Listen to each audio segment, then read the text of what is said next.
بسم اللہ الرحمن الرحیم۔ شروع اللہ کے نام سے جو سب پر مہربان ہے، بہت مہربان ہے۔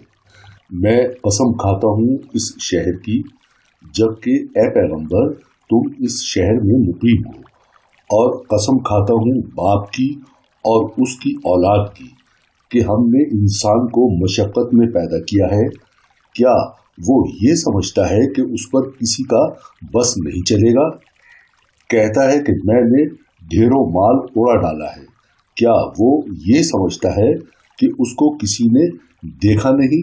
کیا ہم نے اسے 2 آنکھیں نہیں دی اور 1 زبان اور 2 ہونٹ نہیں دیے، اور ہم نے اس کو دونوں راستے بتا دیے ہیں، پھر بھی وہ اس گھاٹی میں داخل نہیں ہو سکا؟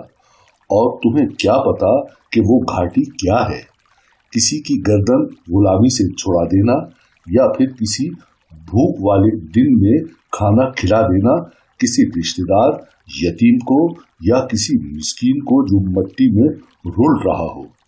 پھر وہ ان لوگوں میں بھی شامل نہ ہوا جو ایمان لائے ہیں اور جنہوں نے ایک دوسرے کو ثابت قدمی کی تاکید کی ہے اور ایک دوسرے کو رحم کھانے کی تاکید کی ہے۔ یہی وہ لوگ ہیں جو بڑے نصیب والے ہیں۔ اور جن لوگوں نے ہماری آیتوں کا انکار کیا ہے، وہ نحوست والے لوگ ہیں۔ ان پر ایسی آگ مسلط ہوگی جو ان پر بند کر دی جائے۔ صدق اللہ العظیم۔